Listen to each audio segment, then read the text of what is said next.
people? It's your guy DLG. Good evening, ladies and gentlemen, boys and girls. I'm filming from outside again for this evening, and this is my second vid of the day. It's the first time I've done two vids of the day, and just like to look upon a couple of things.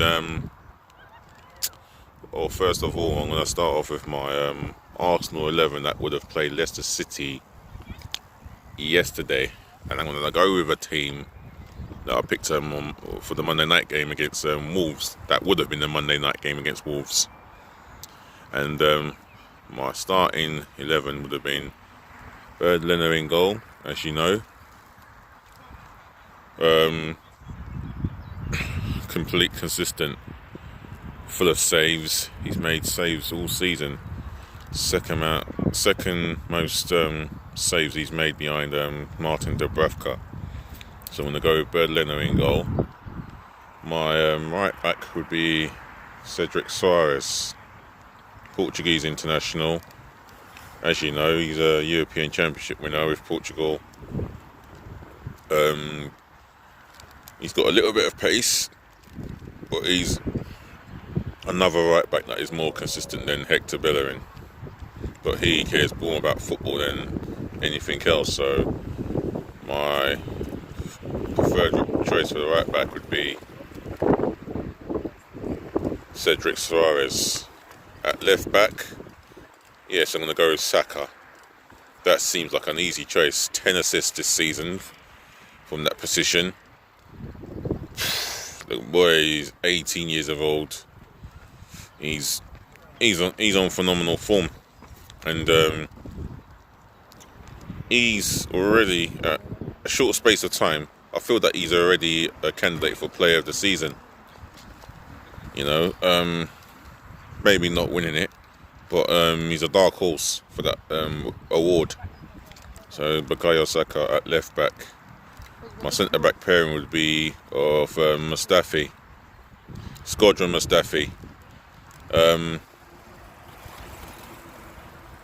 He's reborn. Within over a month, he has performed outstandingly well. I can't complain about him. There's no reason for me to complain about him. He's performed outstandingly well, and I wish him all the best. You know, he's really not the game's improved. He's always been fantastic in the air, but he just needs to cut out these silly mistakes, which he seems to be doing under Mikel Arteta. So praise into Arteta there with his one-to-one management. It seems to be doing wonders for him.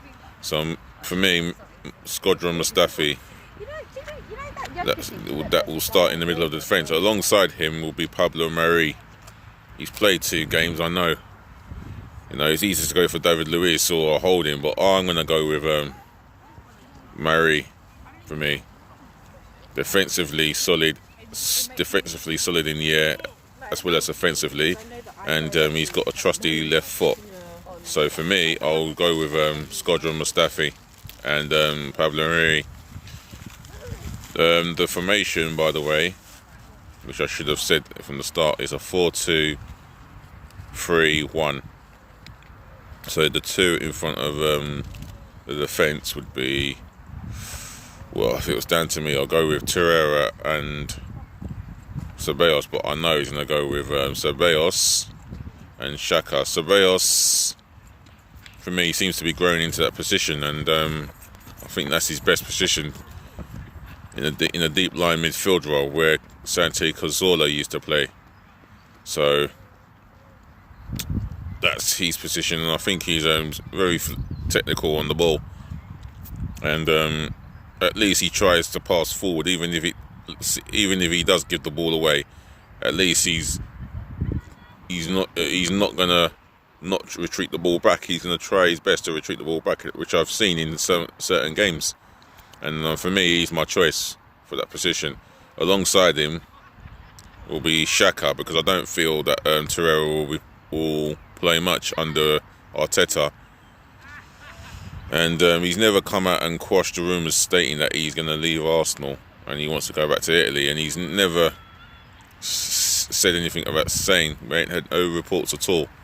So for me, Granit, Xhaka and Ceballos in the midfield. The three in the front of the midfield for me. Left-hand side of attack would be Martinelli. Simple choice, really. The guy is a future world star, and him and Saka have got that understanding. Not only that, he tracks back and helps his left back out as much as he could.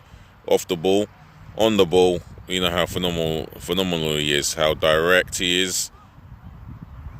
A score of goals with his head and both feet. And he's just exceptional how he's coming into the team, and he's got himself 10 goals this season.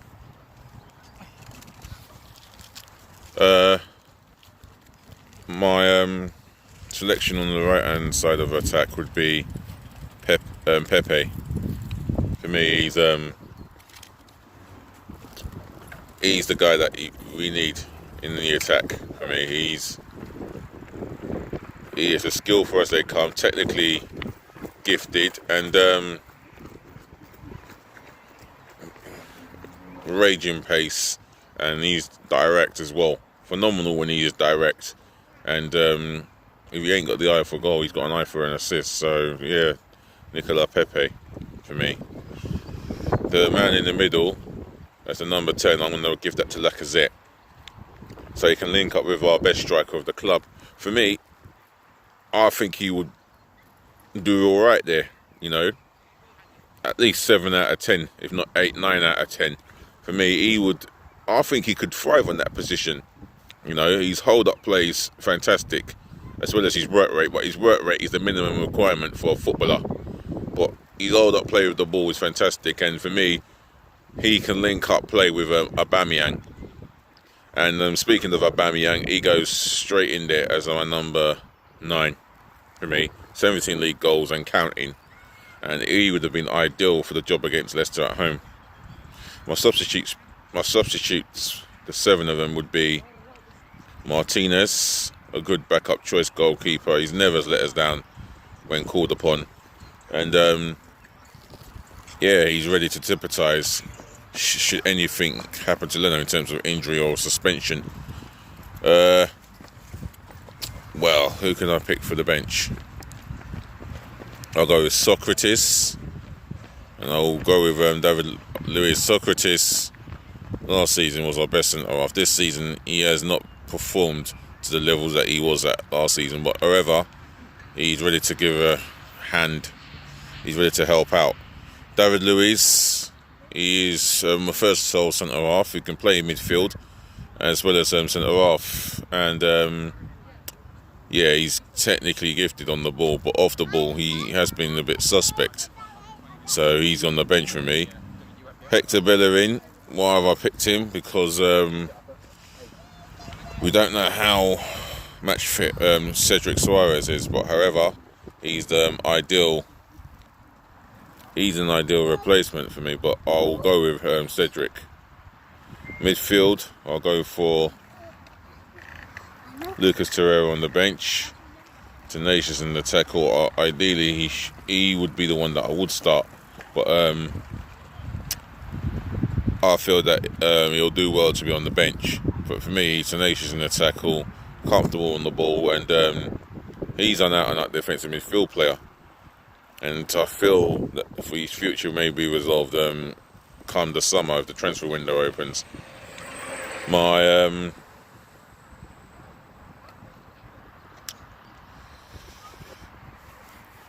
next substitution, Eddie Nketiah. Simple fact that he's a workaholic off the ball, and he's a goal scorer, and he's someone that you could bring off the bench. And my last substitution, it's got to be an attacking player. I'll go with Joe Willock. You know, you can't do any worse. You know, we can't do it. Yeah, he's ideal of the future. He's been out on loan, and I think he will add some energy into the midfield. So Joe Willock is my substitution. Right, and that completes my Arsenal starting 11 that would have faced Leicester and the bench. Otherwise, I would like to know what you think about my team selection. Leicester, Arsenal fans, and any football fans around the world. Jump on the comment section below and leave me a comment for me to read, and I can get back to you if I can. Yeah, do drive the thumbs up like button, smash it up, smash the heck out of it up, and the most that you should do more for me, saving the best to last, is smash the subscription button up for me, or the subscribe button for me. Just smash that up for me, smash the heck of that up, smash it up for me. Yeah, please do subscribe, I'd really appreciate that. And yeah, that is my Arsenal 11 for me. And another thing I would like to talk about is the speculation that we've been linked with Rodrigo. For me, he's a 29-year-old striker. I don't think he's had his best season. I think he's had better seasons before, but I don't think he's the ideal striker I would like to get. If I'm looking at an ideal striker, and as a gamble, I would go with the Lille striker, who's a Nigerian international, Oshin Han. If I've butchered his name wrong, then come on to my comment section and give me the right pronunciation. And the other guy I would go for is Jonathan David of Canada, and he's playing his football in Belgium, plays for Genk, and he's a Canadian international. For me, I like the look of the two of them. I haven't watched them live as such, but YouTube clips, well, they can be deceiving, but they look promising. But for me, it's watching them live for me in their respectable teams, Genk and Lille, and getting inside look on them. But I think we've got the scouts for that, so we shall see how that goes on. The guy from Reims, I mean, the centre half he looks tall and powerful, but again, it's just YouTube clips. I mean, it doesn't offer you much insight for me. So watching them live again and watching him live again is more insight, than there is watching YouTube clips. And last but not least, Lacazette swap for Thomas Partey. I think I'll entertain that. I think I would entertain that, you know, because I'm sure it states that Simeone is an admirer of Lacazette, and Thomas Partey, I think he would come if the offer was right, and if Arsenal sold him the dream and show him the history and reassure him that we will get European football, preferably Champions League, and that's all there is to it. Get my words out right. I know that that's all there is to it. So yeah, let me know what you think, and drop your comments below.